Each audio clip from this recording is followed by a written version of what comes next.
Hi, I'm Beverly Banov Brown, and this is my wonderful canine friend, Sophie. A number of you who have seen some of the other videos where Sophie has been part of them have asked me to have her on, and so this is for you. You know who you are. I also have her on today because our subject on narcissistic relationships and authentic dating involves love tests. Sophie and other dogs, cats, and most animals tend to be so direct, so honest, so knowing what they need, what they want. There is no game playing. There's no passive-aggressive nonsense happening, right? So they let you know what they need, what they want.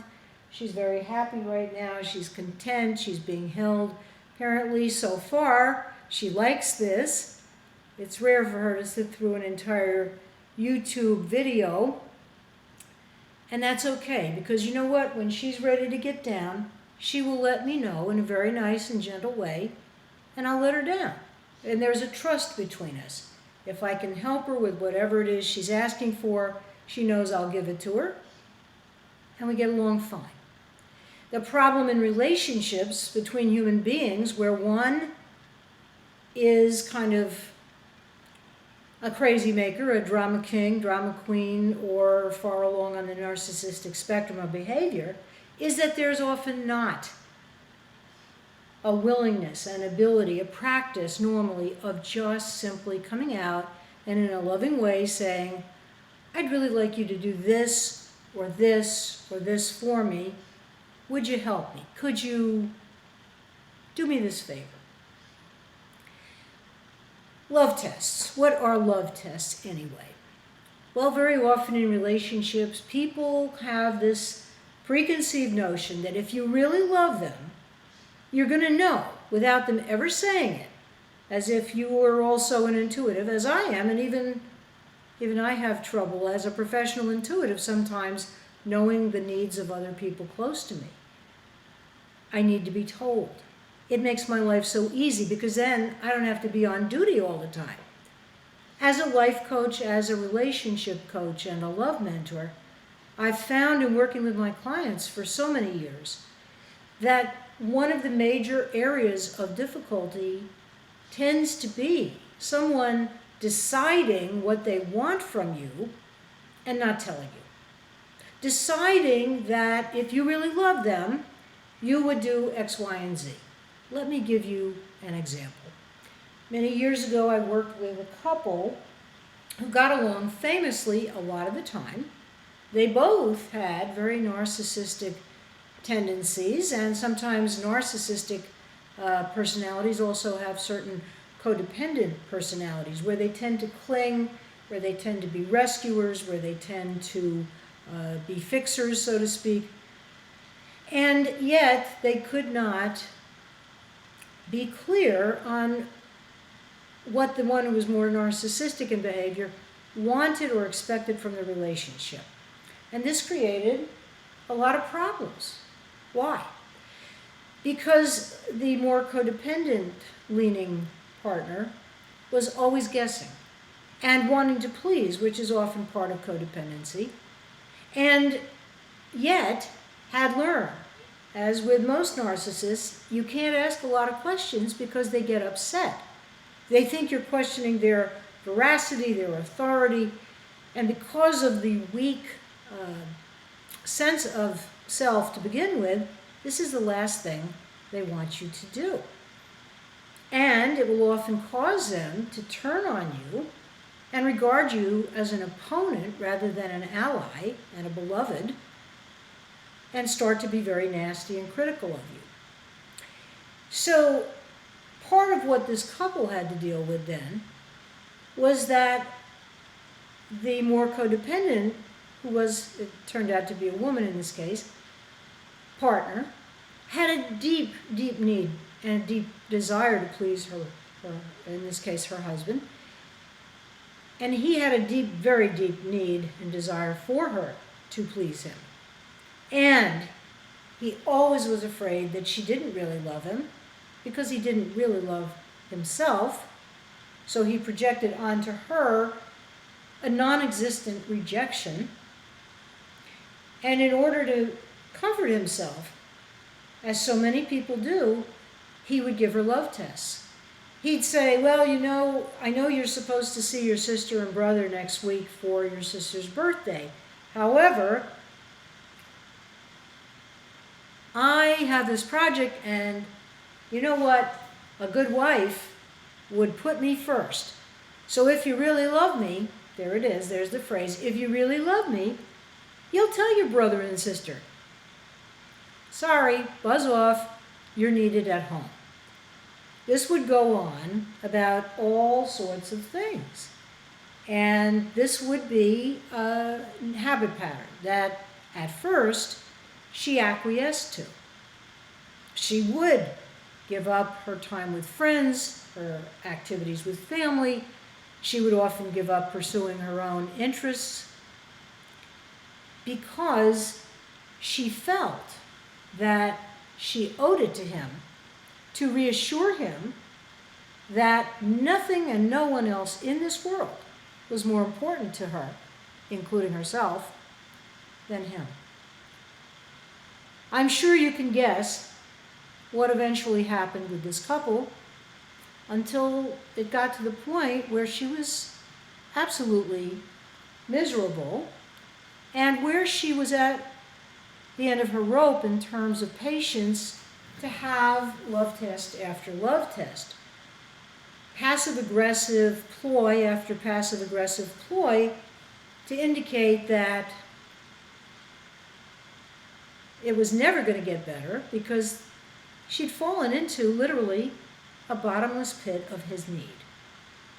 So you had two people, one with a great desire to be loving and nurturing and benevolent, have a very deep-seated, genuine love for her husband, and you had a husband who secretly believed that he did not deserve her love, that he didn't deserve her nurturing, yet his constant need for the fix, because it's a kind of addictive thing, required him to keep saying basically, I need you to prove to me yet again that I come first, and that you'll never leave me, because the underlying fear also is one of abandonment.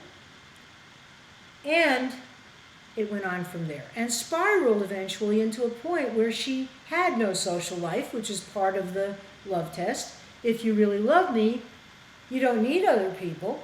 If you really want me to be happy with you, you'll do as I say. PNC, power and control. Do you see how isolating that can be? Do you see how incredibly unworkable that is going to be if you look ahead 6 months out?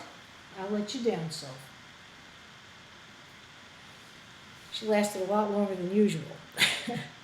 Anyway, however long she's in the video, it's always a blessing to have her be with me, because she is so clear in how she lives and how she lets you know. No love tests. Simple, easy, clear communication.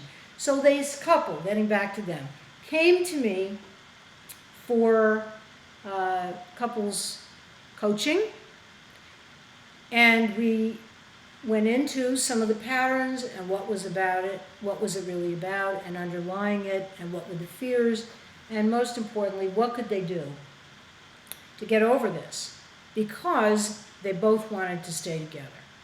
The narcissistic partner was very threatened at times by the whole idea of having to examine some of his stuff, some of his beliefs, some of his old BS, the old belief systems that were dominating the relationship.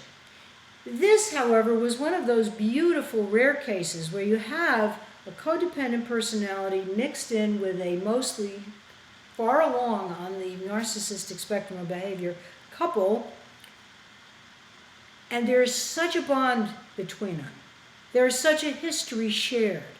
There's such a love for their children, such a pride in the home that they've co-created together, the life that they share, that even though it was painful for him, and even though it was a very hard process for him at times,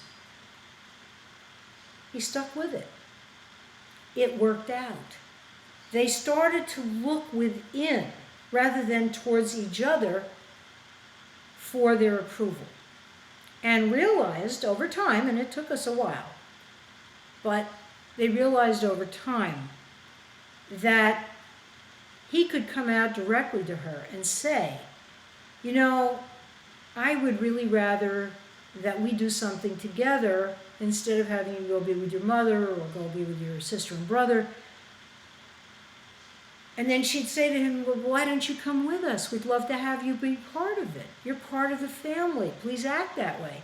And he'd say, no, that's not really my thing. And then they would learn through our work together to negotiate, to cooperate, so that she had her time with her mother and her sister and brother, and he had what he needed, which was the understanding that he had to share her with other people, friends, other interests, and that actually the joy she felt in these other pursuits and in doing what she needed to do for herself to develop and evolve as a person, physically, emotionally, mentally, spiritually, materially, and financially, only added to what they had to share together. And he, for his part, started to pursue some more other interests and allowed him himself to step out of his comfort zone. And the love tests eventually, and it took a while, stopped. And he learned clear communication. He learned to share. He learned that he didn't need to exercise P&C, power and control over her, because actually he got to be healthy enough to give himself some of the love, not all of it, but some of the love that he so yearned for from another person and had not been able to receive. What he really learned was his own worthiness. What she learned was her own worthiness. And then and only then, they were able to bond together as a husband, as a wife, as two beautiful souls, well-intentioned, benevolent, loving, caring, into a mutually beneficial union. You know, healing is always possible. The missing ingredient in most situations, though, is that one person very often is not willing to do the work. I've just shared one where the love test stopped because the true love was found. Something to think about and contemplate and see how it can affect your own life.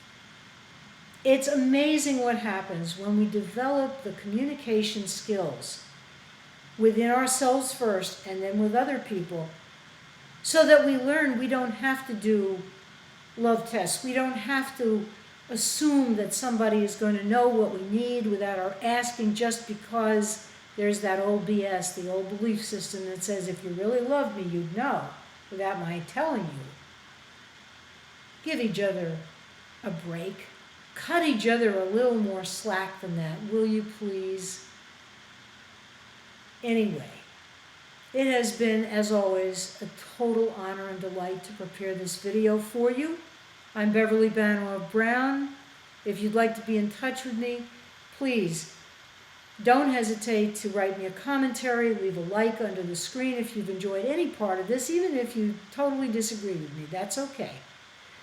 And I encourage you to subscribe to these videos so that you'll know when I make new ones, which I'm doing a lot of these days on many different topics. Beverly Banov Brown M.S. is the name of the channel. Until next time, know that you're in my very loving prayers, and know that I send you much, much good thought and love. Bye for now.